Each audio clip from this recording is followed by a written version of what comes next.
매일 아침 책 읽기로 하루를 시작하는 행복 습관, 미라클 독서입니다. 오늘 함께 읽어볼 책은 돈 뜨겁게 사랑하고 차갑게 다루어라. 유럽 증권계의 위대한 유산, 앙드레 코스톨라니의 최후의 역작, 돈 뜨겁게 사랑하고 차갑게 다루어라.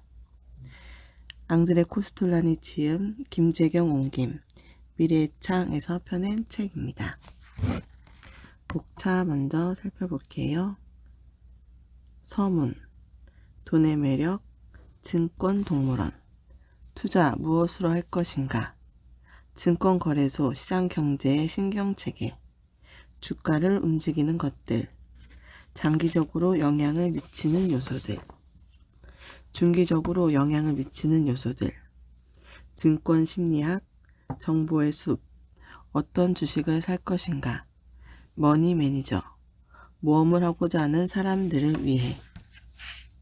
목차는 이렇게 되어 있고요. 서문을 먼저 읽어보겠습니다. 올해 2월 코스톨라니와 내가 이 책을 쓰기 시작할 즈음에 나는 이 책이 그의 마지막 작품이 될지도 모른다고 생각했다. 그러나 이 서문이 주도문이 될 거라고는 정말 예상하지 못했다. 9월 13일 앙드레 코스톨라니는 93세의 나이로 파리에서 눈을 감았다. 그는 다리 골절의 후유증을 감당하지 못했던 것이다. 이제 그의 육신은 떠났지만 그의 영혼은 생전의 저수를 통해 여전히 우리 곁에 살아있을 것이다. 그는 이 책을 포함해 총 13권의 책을 남겼는데 이 책들은 전 세계적으로 각각 300만 권 이상 팔려나갔다. 그는 또 캐피탈이라는 잡지에 칼럼을 써왔는데 1965년 3월 5에 게재되었던 한 투자자의 고백을 시작으로 올해 10월호까지 총 414회에 달했다. 그의 가장 큰 소망이었던 그것은 2000년 1월호까지 캐피탈지에 칼럼을 쓰는 것이었다. 캐피탈은 내게 2000년까지 지면을 보장하고 있지만 정작 그때까지 내가 살 수 있다는 걸 누가 보장할 거야? 하고 그는 특유의 유머스러운 어투로 말하곤 했다. 또한 코스톨라니는 지난 35년 동안 수많은 대중 강연과 TV 강연을 해왔다. 그가 어디에 나타나든 그는 깨끗한 자본주의를 위해 싸울 준비가 되어 있었으며 언제나 유머와 정신적인 풍요를 줄 수 있는 그런 사람이었다. 그는 주식 투자의 원로였다. 그러나 코스톨라니에게 어떤 투자의 비법을 기하는 사람들은 실망할 수밖에 없었다. 그는 반드시 나한테서 어떠한 투자의 기법도 기대하지 마십시오 라는 말로 강연을 시작했기 때문이다. 투자 유형이라고 하는 것을 가만히 들여다보면 결국은 은행이나 기관 투자가들이 대중에게 돈을 우려내려는 수작일 뿐이라고 그는 말한다. 그러면서 그는 지난 35년 동안 수많은 조언들을 우리에게 던졌다. 그 중에서 가장 대표적인 것을 소개하자면 국제적인 우량주에 해당되는 주식을 몇 종목 산 다음 약국에 가서 수면제를 사 먹고 몇 년 동안 푹 자라는 것이다. 이 조언을 10분 명심한다면 그의 예언대로 편안한 즐거움을 누리게 될 것이다. 그는 또한 젊은 부모들에게 가장 현명한 충고 하나를 던져주었다. 자녀들의 교육에 투자하십시오. 누구나 할 수 있는 평범한 말이지만 이것이 코스톨라니의 입을 통해서 나왔을 때는 그의 생의 무게가 실린 금원이 된다. 그가 18살 되었을 때 그의 부모는 증권 투자를 배우도록 증권거래인 친구가 있는 파리로 그를 유학 보냈다. 이 교육 덕택에 그의 부모는 전쟁통의 공산주의자들에게 재산을 몽땅 빼앗긴 후에도 스위스에서 편안한 노년을 보낼 수 있었다. 막내 아들인 앙드레가 그의 재정 지원을 책임졌던 것이다. 인생을 즐기십시오. 이 말은 그가 자동차를 타고 부다페스트를 통과하면서 사람들에게 했던 말이다. 이 한마디는 그의 열정의 표현이자 그가 죽을 때까지 지켰던 일생의 잠언이었다. 그는 여러 방면에서 인생을 즐길 줄 아는 사람이었다. 고전 음악을 사랑했던 그는 바그너의 니른베르크의 가수와 리하르트 스트라우스의 로젠카 발리에를 100회 이상 보았으며 스트라우스와는 개인적인 교분을 갖기도 했다. 그는 최고의 음악을 즐길 수 있는 오페라나 연주회가 있을 때는 하루 저녁의 즐거움을 위해 기꺼이 밀라노로 날아가기도 했다. 고전음악을 즐기고 좋은 담배를 피우며 증시에 대해서 신중히 생각하는 것. 이것은 그에게 큰 기쁨이었다. 물론 담배는 후에 건강상의 이유로 끊었지만 코스톨라니는 삶뿐만 아니라 일 역시 즐길 줄 알았다. 그의 청중이 그를 필요로 했던 것처럼 그 역시 청중을 필요로 했으며 그들과 만남을 통해 젊음을 유지할 수 있었다.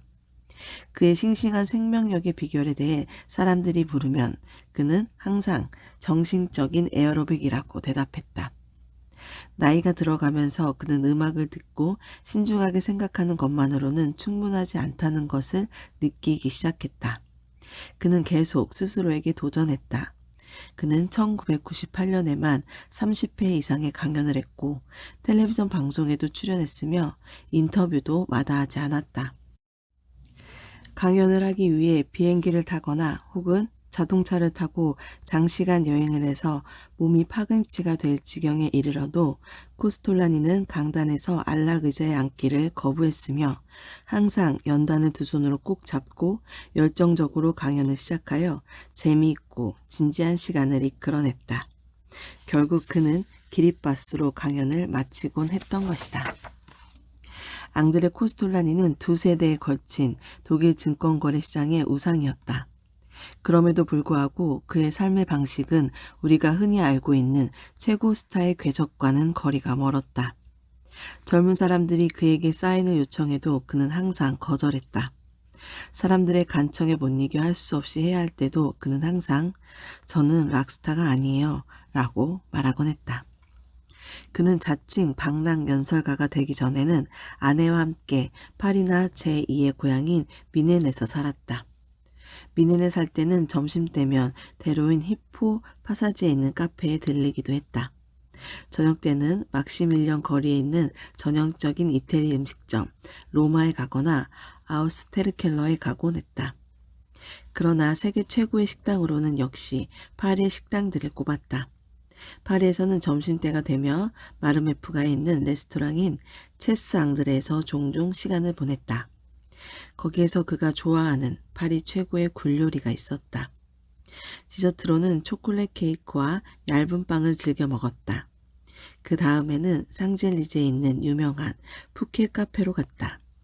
그곳은 1924년 이후 전쟁 기간을 빼고는 코스톨라니의 단골 집이었다. 그리고는 오후가 되면 규칙적으로 낮잠을 즐겼고 저녁에는 파리의 명소인 브라스리eng으로 갔다. 특히 그는 몽파르나스에 있는 라쿠폴을 좋아했는데 그에게는 그곳이 1930년대 아주 열정적인 날들의 추억이 어린 곳이기 때문이었다. 앙드레 코스톨라니는 1917년 이후 한순간도 쉬지 않고 돈과 주식에 몰두했으나 결코 금전 숭배주의자는 아니었다. 그가 투자할 때 심각하게 고려한 것은 돈 그 자체가 아니라 어떻게 자신의 결정이 정당성을 획득할 수 있느냐 하는 것이었다. 이것은 그에게 상당한 기쁨이기도 했다. 그는 기꺼이 스스로를 주식 투자자라고 칭했는데 그에게 투자 행위는 지적인 도전 행위였다. 그는 항상 돈과 일정한 거리를 두고자 했으며 이러한 태도야말로 투자자가 가져야 할 가장 기본적인 전제라고 말했다. 코스톨라니는 기세등등하지도 탐욕스럽지도 돈으로 뽐내지도 않았다. 그에게 있어 돈은 목표를 향한 수단에 불과했다. 그가 나치를 피해 도망쳤을 때 돈은 위기 상황 속에서 그를 보호해준 방패막이가 되었고 말년에는 최고의 의학적인 치료를 가능하게 해주었으며 덕분에 그는 편안하고 즐거운 생을 누릴 수 있었다. 또한 그는 거창한 노력 없이 무엇인가를 절약할 수 있다면 항상 그렇게 했다. 그는 강연자로 초청한 회사에서 1등석 비행기표를 보내면 그는 자신이 너무 말라서 1등석의 넓은 자리를 채울 수 없다고 하면서 2등석으로 바꿔 타기도 했다.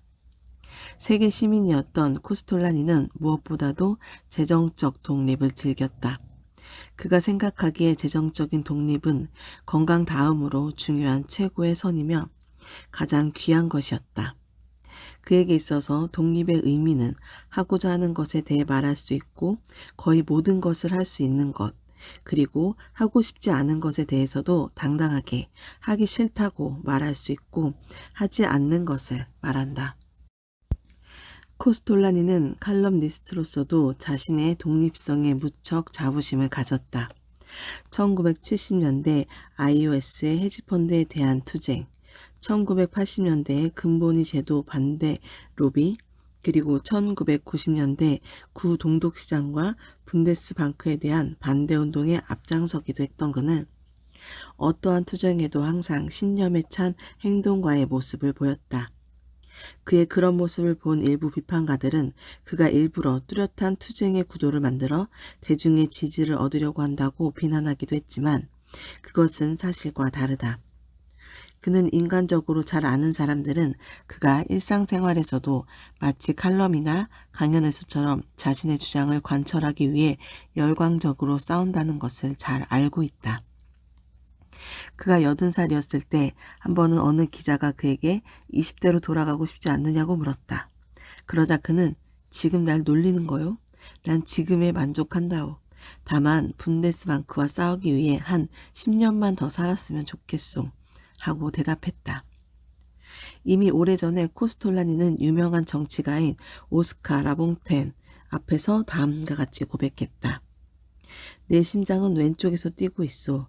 그런데 내 머리는 오른쪽에 있고 내 지갑은 오래전부터 미국에 있다오. 그는 수십 년간의 주식시장 경험을 통해 경제 영역에서는 현실과 이론이 따로 논다는 것을 잘 알고 있었던 것이다. 이 책은 앙드레 코스톨라니의 최후의 역작이다. 1999년 초부터 임종을 맞을 때까지 그는 자신의 모든 것을 이 책에 쏟았다. 파리의 집에서 머물면서 혼신의 힘을 다해 이 작업을 끝마치고자 했으나 유감스럽게도 서문은 쓰지 못했다. 독자에게 빚을 진 셈이다. 그는 이 책을 쓰면서 독일텔레콤의 상장을 통해 새로 형성된 주식투자자층과 고민을 나누고자 했다. 그는 독일 사람들이 주식 투자를 긍정적으로 바라보기 시작한 것을 매우 환영했으며 반면 광범위하게 확산되고 있는 주식 도박광에 대해 염려했다. 이 책에서 코스톨라니는 주식 및 다양한 투자에 대한 자신의 지식을 전달하고자 했다. 그러나 코스톨라니는 몇 년 전부터 증권거래소에 가지 않았는데 그 이유를 미래의 결산이라는 책의 서문에서 다음과 같이 밝히고 있다. 이유인즉 전지전능한 신이 증권거래소에서 자기를 발견하면 다음과 같이 생각할까봐 두려워서라는 것이었다. 뭐? 그 늙은 코스토이가 아직도 거기에 있어? 이제 그만 나오라고 해. 이제 내가 그의 도움을 좀 받아야겠어. 그의 오랜 친구들도 모두 여기 와 있고 그의 자리도 마련해 놨으니까. 그리고 언젠가 신이 자기를 불러들였을 때 거기서 만난 친구, 제자, 독자들이 코스토가 옳았어 라고 말하면 너무도 행복할 거라고도 썼다. 사랑하는 앙드레, 자네가 하늘에서 앉아 주식시장을 바라보고 있으면 좋겠네. 그러면 자네의 낙관주의와 대립했던 지구상의 많은 사람들이 늦었지만 자네가 옳았다는 것을 인정하는 모습을 볼 수 있을 거야. 1999년 12월 브레멘에서 스테판 리세 1장 돈의 매력, 돈과 도덕 아리스토텔레스로부터 프란츠 아시시, 마르크스, 요한 바울 2세에 이르기까지 많은 사상가들은 한결같이 다음 질문에 지대한 관심을 보였다. 돈에 대한 욕구를 과연 도덕적으로 내세우고 정당화할 수 있을 것인가? 아니라고 대답한 소수도 있었으나 거의 대다수는 돈과 돈의 영향력에 열광했다. 한쪽에서도 거부하는 입장을 보였으나 다른 한쪽에서는 상당한 매력을 느꼈다. 소포클레스는 돈에서 악의 형상을 찾아냈으나 내가 좋아하는 에밀 졸라는 그의 소설 돈에서 왜 돈이 모든 오명을 뒤집어 써야 하는가? 라고 물었다. 객관적인 판단은 불가능하다. 그 판단은 철학적인 견해와 개개인이 처한 상황에 따라 다를 것이다. 왜냐하면 많은 사람들이 돈에 대한 욕구를 비도덕적인 것이라고 말할 때 그 속을 들여다보면 정의로움을 가장한 질투가 불타고 있는 경우가 많기 때문이다. 돈에 대한 여타 정의들이 많지만 나는 이렇게 말하고 싶다. 돈에 대한 욕구는 바로 경제적 진보의 동력이 될 수 있다. 돈을 벌기 위해 사람들은 자신의 창조력과 성실성을 투자하고 어느 정도의 위험 부담을 감수한다. 아마도 철학자 중에는 돈이 정말로 우리를 행복하게 하느냐고 묻는 사람이 있을지 모른다. 500년 전에는 없었던 컴퓨터, 텔레비전, 자동차가 오늘날 우리를 정말로 행복하게 해주는가? 그 당시에는 그것들이 없었기 때문에 가지려고 하지도 않았을 것이므로 현대 문명의 이 길을 누리는 우리가 반드시 더 행복하다고 할 수는 없을 것이다. 그러나 분명한 것은 의학 발전을 가능하게 한 경제적 진보가 없었다면 내가 지금 이 자리에 있지 않을 것이고 그 덕분에 93세인 지금도 나는 13번째 책을 쓰면서 행복해한다는 사실이다. 나는 돈에 대한 욕구를 토대로 형성된 자본주의 경제체제가 옳다고 주장하고 싶지는 않다. 이것은 사기다. 그러나 너무도 바람직한 사기라는 것을 고백하지 않을 수 없다. 자본주의와 사회주의의 차이는 한마디로 쉽게 설명할 수 있다. 크긴 하지만 공평하게 나누어지지 않는 케이크와 작지만 공평하게 나눠지는 케이크. 그러나 공평하게 나눠진 케이크의 각 조각이 커다란 케이크의 가장 작은 조각보다도 작다면 당신은 어느 체제를 선택하겠는가? 그 선택은 각자의 판단에 맡긴다. 이 세계가 선택한 것은 큰 케이크였다. 그 이유는 아마도 자본주의 경제체제가 인간의 본성에 보다 가깝기 때문일 것이다. 사회주의 역시 돈에 대한 욕구를 완전히 없앨 수는 없었다. 전쟁이 끝난 직후인 1946년에 나는 헝가리 부다페스트에 간 적이 있다. 당시 미국에서는 자본주의 열풍이 뜨거웠고 사람들이 모이기만 하면 오가는 대화의 주제는 오직 돈이었다. 누가 무슨 직업을 갖고 있느냐가 중요한 것이 아니라 얼마나 돈을 많이 벌 수 있는가가 문제였다. 그런데 나는 부다페스트에서 이와 전혀 다른 현상을 목격했다. 거기서는 누가 무슨 일을 하는지, 어떤 성공을 거두었는지 등에 대해 이야기했다. 어떤 사람이 작곡 분야에서 성공을 했고, 어떤 사람이 베스트셀러 작가가 되었으며, 또 어떤 사람이 인정받는 화학자가 되었는지 등등. 사실 이러한 분위기는 미국의 분위기보다 훨씬 내 마음에 들었다. 그때 한 친구가 이렇게 말했다. 어느 누구도 돈에 대해 말하지 않아. 그렇지만 모든 사람들이 그걸 생각하지. 그들은 돈을 소유할 수 있다는 희망이 없기 때문에 차라리 말하지 않는 편을 택했던 것이다. 돈을 소유하는 것과 돈을 버는 것은 물론 다르다. 돈을 소유하는 것은 최고의 기쁨을 가져다 준다. 돈을 가지고 있는 것만으로도 큰 기쁨을 느끼는 사람들이 있다. 내가 아는 어떤 사람은 시간이 날 때마다 통장을 늘어놓고 잔고를 더해본다. 또 어떤 사람은 예쁘고 비싼 물건을 얼마든지 살 수 있음에도 불구하고 사지 않으면서 생각만 한다. 그들은 돈의 효력을 느끼면서 행복해하는 사람들이다. 또 다른 한 친구는 돈이라는 단어를 말할 때마다 지갑을 어루만지면서 인생의 모든 즐거움이 수표에 응축되어 있는 듯한 느낌을 체험하곤 한다. 다른 친구는 정산을 할 때마다 돈의 여유가 있으면 리비도가 샘솟는다고 한다. 돈이 얼마가 있는지 계산만 하는 것이 아니라 실제로 행복하게 사는 사람들도 있다. 그들은 삶을 즐기고자 한다.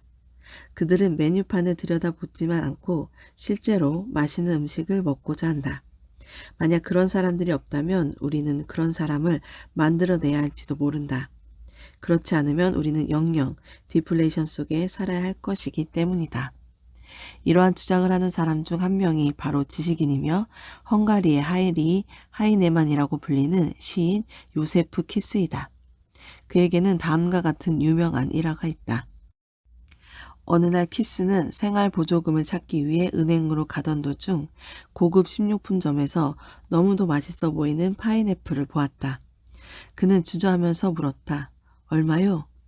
100포린트입니다. 너무 비싸군. 키스는 아쉬운 발길을 돌려 은행으로 갔다. 그러나 집으로 돌아오는 길에 그는 유혹을 떨칠 수 없어서 결국 그 파인애플을 샀다. 그런데 마침 그 은행 지점장도 오전에 그 파인애플을 보고는 오후에 사려고 그 상점에 갔다. 그 과일은 이미 키스 씨가 사갔는데요. 아, 그래요? 하고 은행 총장은 돌아갔다. 다음에 키스가 다시 은행에 들러 생활보조금을 찾고자 했을 때 은행 지점장이 위원으로 있는 감사위원회 한 사람이 와서 그에게 비아냥거렸다. 이봐 시인 양반, 당신이 우리한테서 100포린트를 빌려가서 그 돈으로 파인애플을 샀단 말이지?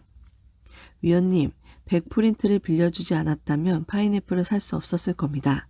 그러면 난 도대체 언제 그걸 사 먹을 수 있겠습니까? 많은 사람들에게 돈은 힘과 지위를 상징한다. 돈은 기쁨을 가져다 주기도 하고 사기꾼이나 질식꾼들이 들끓게 하기도 하며 다른 사람들로부터 존경을 받기도 하고 기생근성을 가진 사람이 꼬이게 하기도 한다. 그들 모두는 돈에 매료되어 있다. 왜냐하면 돈이 많은 다른 것을 매료시킨다는 것을 그들은 너무도 잘 알기 때문이다. 돈은 육체적인 장애, 흉한 외모 등 어떤 것이라도 보상해 줄 수 있다. 또한 돈은 야망은 있지만 보잘것없는 신분이 장애가 되는 사람들을 위로해 준다. 돈은 그들에게 명망 있는 가문의 명예를 대치해 준다. 엘사 맥스웰은 미국 자본주의의 변형기에 전에는 미국에서 전혀 인정받지 못한 아일랜드 출신의 신진 백만장자들과 가난한 영국의 귀족들을 모아 사업을 벌이면서 화려한 경력을 쌓아간 여성이다. 이 신진 백만장자들은 영국 귀족과 교제하면서 자신들이 고고한 미국의 부자들과 동등하다는 느낌을 받았으며 가난한 영국 귀족들은 신흥 부자들에게 매료되었다. 어떤 부류의 사람들에게 돈은 의학적 보호, 건강, 수명의 연장을 의미한다. 나는 나이를 먹으면서 돈의 이러한 장점에 비중을 더 두게 되었다. 또한 무엇보다도 돈은 건강 다음의 특권인 독립성을 유지하는 데 중요한 역할을 했다. 돈이 없으면 벌어야 한다. 대부분의 사람들은 일상의 지출을 위해 돈을 벌기도 하지만 단순히 더 많이 소유하기 위해 돈을 버는 사람도 있다. 그러한 쇼펜하우어는 돈은 바닷물과 같다. 많이 먹으면 먹을수록 더 목마르게 된다고 했다. 몇몇 사람들은 돈을 버는 이유가 단지 소유하기 위해서가 아니라 돈을 버는 것 자체가 삶에 자극을 주기 때문이라고도 말한다. 내가 투자를 해서 성공하면 단순히 돈을 벌었기 때문에 기쁜 것이 아니라 내 생각이 다른 사람들의 생각보다 올바르다는 것이 입증됐기 때문에 기쁜 것이다. 회전판 게임을 즐기는 사람이 이기는 것 자체를 즐기는 것과 마찬가지 논리이다. 그러나 지는 것도 꼭 나쁘지는 않다. 왜냐하면 그의 진짜 즐거움은 돈이 아니라 스릴이나 긴장감을 느끼는 데 있기 때문이다. 문인이나 예술가들에게 돈은 작품이 얼마나 인정받는가를 재는 바로미터이다. 우리는 주위에서 부자가 된 화가, 소설가, 음악가들을 자주 본다. 내가 경험한 바에 의하면 그들은 이미 부자임에도 불구하고 작품에 대해 최고의 값을 받으려고 한다. 내 책이 잘 팔릴 경우 내가 기뻐하는 것은 단지 10%의 인세 수입 때문만은 아니다. 오히려 인세의 10배나 되는 값을 지불하고도 이 책을 사려는 독자들의 태도가 나를 기쁘게 하는 것이다. 내 오랜 친구 중 한 명은 자신의 아내가 뛰어난 미술적 재능을 지니고 있고 화단의 공식적인 인정을 받을 만하다고 믿었기 때문에 아내가 그린 허수아비 그림 여러 점을 자기 돈으로 사들였다. 또 부자이면서 아름다운 여성들은 사진 모델료로 상당한 액수를 요구하곤 하는데 이는 곧 이들의 가치를 의미하기 때문이다. 위대한 여배우 릴리 다르바가 한 말은 돈의 가치를 잘 설명하고 있다. 자, 앙드레 씨, 저는 지금 아주 비싸고 매력적인 이 옷을 입고 파리 중심가로 나갈 겁니다. 왜 그런지 아세요? 얼마나 많은 사람들이 내게 호감을 보이는지 보기 위해서지요. 여자들이 치장하는 데는 다 이유가 있답니다. 대다수의 의견과는 달리 한 여자가 돈 때문에 어떤 남자와 사랑에 빠지는 것을 나는 비난할 생각이 없다. 돈은 성공의 표현이며 그 여자는 바로 그 성공에 매료되는 것이기 때문이다. 백만장자가 되려면 얼마나 많은 돈이 필요할까? 이 질문에 대한 많은 사람들은 아마 역설적이라고 느낄 것이다. 이에 대한 대답은 무엇보다도 백만장자를 어떻게 정의할 것인가에 달려있다. 만약 어떤 사람이 100만 굴덴을 가지고 있으면 빈 사람들은 당연히 그를 백만장자라 할 것이다. 그러나 그들에게 백만장자는 말 그대로 100만 굴덴을 가진 사람이 아니라 존경받을 만한 가치가 있는 부자를 의미한다.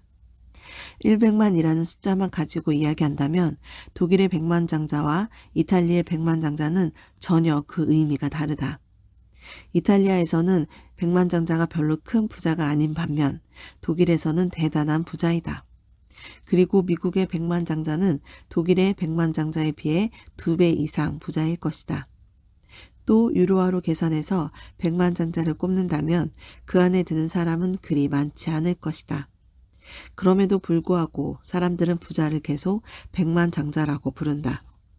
나는 백만장자를 자기 자본을 가지고 자기가 원하는 바를 행하는 데 있어 그 누구의 간섭도 받지 않는 사람이라고 정의하고 싶다. 그는 애써 일할 필요가 없으며 사장이나 고객에게 굽실거릴 필요도 없다. 또한 자기와 맞지 않는 것에 맞추어가며 살아야 하는 불편함이 없이 달리 자신의 호화스러움을 즐길 수 있다. 그렇게 사는 사람이 진정한 백만장자이다. 어떤 사람은 살아가는데 50만 달러가 필요하고 또 어떤 사람은 500만 달러가 필요하다.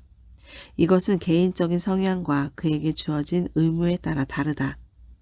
음악에 열정적으로 심취하는 사람은 골동품 시계를 수집하는 사람에 비해 돈이 덜 들 것이다. 혼자 사는 사람이냐 혹은 대가족을 거느린 사람이냐에 따라 또 다르다. 당신의 부인은 얼마나 요구가 많은 사람인가? 그녀는 소박한 옷을 좋아하는가? 아니면 밍크코트나 보석을 좋아하는가? 만약 그녀가 은행 잔고를 늘리는 데 집착하는 사람이라면 당신은 결코 백만장자가 될 수 없을 것이다. 밍크코트, 자동차, 보석 이런 것들은 한계가 있으며 언젠가는 만족하게 된다. 그러나 은행 잔고를 만족할 만큼 채운다는 것은 환상에 불과하다. 그것은 부어도 부어도 끝이 없는 밑빠진 독이다. 너무 멀지도 가깝지도 않게. 돈은 사람들이 끊임없이 갈망하는 그 어떤 것이다. 뱀이 마술사의 조종을 받는 것처럼 사람들은 돈에 체면이 걸려있다. 그러나 돈과는 확실하게 어느 정도의 거리를 두어야 한다. 간단히 말해서 돈은 뜨겁게 사랑하되 차갑게 다루어야 하는 것이다. 돈을 그냥 따라가서는 안 되며 오나시스가 이야기한 것처럼 돈의 정면으로 부딪혀야 한다. 이러한 원칙은 상승하고 있는 주가를 뒤쫓아가기보다는 떨어지고 있는 주가에 정면으로 맞서야 하는 주식시장에서 더욱 유효하다. 돈에 대한 열정은 자칫 병적인 인색함이나 혹은 그 반대로 병적인 투자를 초래할 수 있다. 한 부류는 더 많은 돈을 소유하기 위해 집착하고 또 다른 부류는 더 많은 돈을 쓰는데 편집증적인 증상을 보인다. 특히 돈에 대한 인색함이 병으로 나타나는 경우를 우리는 흔히 찾아볼 수 있다. 백만장자의 몇 배나 되는 돈을 가졌던 미국의 거부 폴 게티는 자신을 찾아온 손님이 전화를 하려고 하면 공중전화기가 있는 곳으로 쫓아보낸 사람이었다. 내가 자주 가는 카페에서 한 번은 누가 부다페스트에서 가장 인색한 사람일까가 화제가 된 적이 있었다. 발칸반도 최고의 담배 거래상이었던 바론 헤르초크와 예술품 수집가이자 박물관 주인인 루비비 에른스트가 거론되었다. 이들은 금은보화를 엄청나게 소유한 백만장자 이상의 거부였다. 결국 이야기는 결론 없이 끝났으나 우리는 어떤 방식으로든 이 질문에 대한 명쾌한 답을 찾을 기회를 기다렸다. 얼마 후 그들을 비교할 수 있는 기회가 왔다. 이 두 사람이 같이 있는 자리에서 적십자사의 모구먼이 나타났다. 그는 먼저 헤르초크에게 기부함을 내밀었다. 그러자 헤르초크는 자신의 동전 지갑을 톡톡 털어 작은 동전만 고른 다음 거칠게 기부함에 던졌다. 다음은 에른스트 차례였다. 과연 그는 얼마나 내놓을 것인가? 그는 5초가량 생각한 뒤 헤르초크를 돌아보며 너무도 태연하게 말했다. 우리는 일행인데 그것은 우리 두 사람의 몫이요. 내 친구의 아버지 마르셀 피셔는 부유한 주식 딜러였는데 무척이나 인색한 사람이었다. 어느 날 자신의 작은 사무실에 앉아있던 그는 밖에서 사무장이 흥분해서 소리치는 것을 들었다. 아, 글쎄 우리는 돈이 없다니까요. 딴 데 가서 알아보세요. 피셔가 사무실에서 나와 물었다. 무슨 일이요? 그린이 우리더러 기부금을 내라는군요, 글쎄. 그래서 당신은 뭐라고 했소? 돈이 없어서 못 낸다면서 그를 내쫓았습니다. 그럼 그 사람을 다시 데리고 오시오. 층계를 내려가고 있던 그린은 사무장이 다시 부르자 매우 기뻐하며 아마도 피셔가 기부금을 낼지도 모른다는 기대에 부풀었다. 그린이 사무실로 들어오자 피셔는 자신의 금고를 열어 보이며 말했다. 내 사무장이 뭐라고 말했소? 돈이 없다고 했겠지. 그건 틀린 말이 아니오. 여기 꽉 찬 서랍들을 보시오. 보다시피 난 돈이 아주 많소. 그러나 당신에게 줄 돈이 없다는 게 문제지. 커피숍에서 브라우 씨가 친구와 나눈 이야기도 재미있다. 우리 마누라는 나만 보면 돈을 달라고 조르는 통에 미치겠어. 그러자 친구가 호기심 어린 표정을 지으며 그에게 물었다. 부인은 그 많은 돈을 다 어디다 쓴대? 모르지. 아직 한 푼도 줘본 적이 없으니까. 위의 일화에 나오는 백만장자는 모두 지독한 구두쇠로 그려지고 있다. 그러나 이처럼 인색한 사람은 물질적인 면에서나 정신적인 면에서나 결코 진정한 의미의 백만장자가 될 수 없다. 그들은 자신들이 소유하고 있는 돈에 지나치게 집착한다. 따라서 잃어버릴 수도 있다는 것을 상상할 수 없기 때문에 투자를 할 수 없다. 앞에서도 말했듯이 백만장자라는 것은 독립적이라는 것을 뜻한다. 수전노는 결코 독립적일 수가 없다. 왜냐하면 그는 뭐든지 아껴야 한다는 강박감에 눌려있기 때문이다. 그는 결코 비싼 차를 살 수 없으며 언제라도 살 수 있다는 사실에 기뻐할 수도 없다. 그에게 있어 돈을 쓸 수 있다는 생각은 금지되어 있다. 그렇다면 낭비벽이 있는 사람은? 그는 원하는 것은 무엇이든 살 수 있고 소비할 수 있으며 다양하게 인생을 즐길 수 있다. 그러나 그 역시 독립적이지는 않다. 왜냐하면 그는 항상 돈을 써 없애므로 다시 돈을 마련해야 한다는 압박감에 눌려있기 때문이다. 결국 그는 그의 고용주나 고객 혹은 수입의 원천이 되는 그 무엇에 종속될 수밖에 없는 것이다. 돈에 대한 올바른 태도는 이 두 양극단의 사이 어딘가에 있다. 그러나 돈에 대한 올바른 태도를 가지는 것만으로 백만장자가 되는 것은 결코 아니다. 단숨에 백만장자 되기. 단기간에 부자가 되는 방법은 다음의 세 가지다. 첫째, 부유한 배우자를 만난다. 둘째, 유망한 사업 아이템을 갖는다. 셋째, 투자를 한다. 물론 이외에도 상속이나 복권 당첨 등을 통해서 백만장자가 될 수 있겠지만 이런 것들은 위에서 말한 세 가지 방법과는 달리 이미 조절이 불가능하기 때문에 여기서는 언급하지 않기로 한다. 첫째 방법에 대해 말하자면 내가 알기에도 수많은 여성과 남성들이 결혼을 통해 부자가 되었다. 유망한 사업 아이템 하나로 부자가 된 사람을 꼽으라면 가장 먼저 빌 게이츠가 떠오른다. 그는 훌륭한 아이디어와 정확한 직관력으로 이미 30대에 미국 최고 부자로 부상했다. 또한 월마트의 샘 월튼이나 맥도날드의 창시자를 생각해보라. 헝가리의 천재 엔지니어였던 에르뇨 류빅은 20년 전에 마술 주사위를 발명해 공산권 최초의 백만장자가 되었다. 그러나 아이디어만 가지고는 충분하지 않다. 이 발명가 정신에 사업적 두뇌가 잘 결합되어야만 백만장자를 꿈꿀 수 있다. 콜라의 제조 방법을 최초로 개발했던 약사는 이 세계적인 상품의 토대가 되는 기본 제조법을 단돈 몇 달러 코카콜라 창업자에게 팔아 넘기고 말았던 것이다. 유망한 사업 아이템으로 부자가 되는 방법에 대해 나는 더 이상 할 말이 없다. 왜냐하면 내 전문 영역은 단기간에 백만장자가 될 수 있는 세 번째 가능성, 즉 투자이기 때문이다. 투자는 과학이 아닌 예술이다. 나는 그동안 외환, 원자재, 현물, 선물 등 모든 유가증권에 투자했다. 미국의 월스트리트나 파리, 프랑크푸르트, 취리, 도쿄, 부에노스아이레스, 요하네스버그, 상하이를 가리지 않고 투자했다.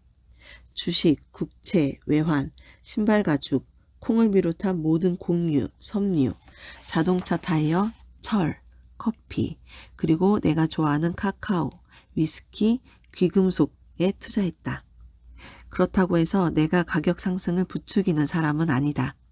왜냐하면 나는 주가가 오르는 곳뿐만 아니라 떨어지는 곳에도 투자를 했기 때문이다. 나는 바람이 부는 대로, 경제나 정치 상황이 요구하는 대로, 호경기나 불경기에도, 인플레이션이나 디플레이션이 있을 때에도, 가치 상승이나 가치 절하가 있을 때에도 모든 영역에 투자를 하였으며 이렇게 잘 살아남았다. 정말이지 1924년 이후로는 단 하룻밤도 주식을 생각하지 않은 밤이 없었다. 나는 증권 투자자였고 지금도 그렇다. 언론에서는 나를 가리켜 증권시장의 거목이라고 하지만 나는 이 말을 좋아하지 않는다. 거목은 실수를 모르는 존재이지만 나는 분명히 그렇지 않기 때문이다. 나는 단지 오랫동안의 경험을 쌓은 증권 전문가일 따름이다. 내일이 어떻게 될지 나는 모른다. 그러나 어제가 어떠했고 오늘이 어땠는지는 잘 알고 있다. 내 동료들 말에 따르면 그것은 아무나 터득할 수 있는 일이 아니라고 하는데 그렇게 보면 나는 상당히 많이 아는 셈이다. 80여 년간의 증권시장 경험은 내게 이 한 가지를 분명히 가르쳐 주었는데 그것은 다름 아닌 투자는 과학이 아니라 예술이라는 사실이다. 미술에서도 그렇지만 주식시장에서도 초현실주의에 대한 이해가 절대적으로 필요하다. 때로는 다리를 위로 치켜들고 머리는 아래쪽으로 향하게 해야 한다. 그리고 인상파 화가들의 그림처럼 그 곡선을 뚜렷하게 알아보지 못하는 경우도 빈번하다. 미국의 유명한 관료이자 4명의 대통령 밑에서 경제자문위원을 지내기도 했던 버나드 바루치처럼 나 역시 자칭 투자자라고 칭한다. 나는 투자자의 의미를 가장 고상한 것으로 이해한다. 내게 있어 투자자는 지성인이며 정치와 경제를 진단하고 예측해서 그것을 토대로 수익을 창출하고자 심사숙고하는 증권 거래인을 의미한다. 그렇다면 어떻게 투자자가 될 수 있을까? 어떤 소녀가 세계에서 가장 오래된 직업인 창녀가 될 때까지 처음에는 그저 호기심으로 시작했다가 다음에는 재미를 붙이고 나중에는 돈 때문에 하듯이 그렇게 되는 것일까? 투자자가 된다는 것은 아주 멋진 일이다. 더군다나 나처럼 은퇴의 국면으로 들어간다면 말이다. 사실 그것은 우리 사회의 일반적인 직업도 아니며 성공을 보장해 주는 것도 아니다. 그러나 그것은 매일매일 새로운 것에 도전하는 지적 행위이며 나처럼 나이가 들수록 점점 더 필요하게 되는 정신적 체조이기도 하다. 그러나 유감스럽게도 이 분야에서 그러한 모습은 점점 줄고 있다. 증권 거래인들은 대부분 언행이 거칠어 볼썽사나운 데다가 신중하게 생각하지 않고 늘 갈팡질팡한다.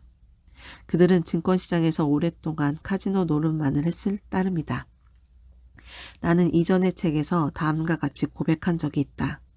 재무장관, 나는 될 수 없다. 은행원, 나는 되고 싶지 않다. 투자자와 주식거래인, 이것이 바로 나다. 1940년 초 뉴욕에 거주할 때 미국 재무장관 자리는 내가 생각한 곳보다 훨씬 가까이 있었다. 잘 나가던 증권거래인이었던 나는 나치를 피해 파리에서 도망쳐 나왔다. 미국 생활은 금방 지루해졌다. 그저 책이나 보고 음악을 듣고 극장에 가는 것으로 만족할 수 없었던 나는 월급을 안 받아도 좋으니 일자리를 찾기로 작정했다. 그때 사실 나는 내가 가진 돈의 이자만으로 사는 데 지장이 없었다. 나는 골드만삭스에 들어가기로 작정했다. 현재 130년의 역사를 자랑하는 그 회사는 예나 지금이나 월스트리트의 가장 부유한 회사 중 하나로 꼽히고 있다. 사람을 끄는 힘이 있었던 노인, 월터 삭스는 매우 친절하게 나를 맞아주었다. 그는 즉석에서 인사부장을 불러 나를 소개하고 나는 두 사람 앞에서 내 요구사항을 이야기했다. 나는 히틀러를 피해 유럽에서 도망쳐 왔으며 젊은 나이에 비해 상당히 많은 자본을 가지고 있다고 말했다. 따라서 별도의 재정적인 지원은 필요 없으며 골드만삭스와 같이 좋은 회사에서 국제 자본시장과 관련된 일을 하고 싶다고 말했다. 지금 생각해보면 그때 이 말 한마디가 내 인생을 결정한 셈이었다. 며칠 후에 면접 결과를 통보받았는데 실망스럽게도 채용 불가라는 것이었다. 그들은 부유한 젊은 청년보다는 어떤 대가를 치르더라도 목적을 달성하려는 야망에 찬 젊은이를 원했던 것이다. 내가 만약 비참하고 갈 곳 없는 피난민이었다면 그들은 아마 나를 채용했을 것이다. 얼마 후 그들은 한 젊은 청년을 채용했는데 그 이름은 로버트 루빈이었다. 그는 후에 가장 이름이 알려진 미국의 재무장관이 되었으며 몇십 년 만에 처음으로 추경 예산을 배분하는 막중한 역할을 맡았다. 그때 이야기를 하자니 한 가지 일화가 생각난다. 부자 그랜이 관한 이야기다. 젊은 시절 가난했던 그는 빈의 한 수도관리소에서 요금 징수원을 찾는다는 광고를 보고 지원했다. 그런데 지원 자격이 글을 쓰고 읽을 수 있어야 한다는 것이었다. 그리는 일자 무식이었으므로 당연히 그 일을 얻을 수 없었다. 그는 그때 위로금조로 받은 교통비만 가지고 무작정 미국으로 건너갔다. 온갖 시련을 겪은 끝에 시카고에서 사업을 시작한 그는 그 빛나는 절약 정신 덕분에 드디어 조그마한 회사를 차릴 수 있었다. 회사는 점점 커졌고 한 대기업이 그 회사를 사겠다고 나섰다. 계약서에 자필 사인을 해야 하는데 그리는 사인을 할 수 없었다. 담당 변호사가 존경과 경멸을 섞어 한마디 했다. 그를 모르는데 이 정도이니 만약 당신이 그를 알았다면 어떻게 됐을까요? 그러자 그리는 너무도 태연하게 이렇게 말하는 게 아닌가? 그야 당연히 수도요금 징수원이 되었겠지. 나는 글을 쓸 수도 있었고 읽을 수도 있었으나 그럼에도 불구하고 투자자가 되었다. 그리고 그런 나 자신에 대해 한 번도 후회한 적이 없었다. 오늘 미라클 독서는 여기까지 읽겠습니다. 오늘도 감사합니다.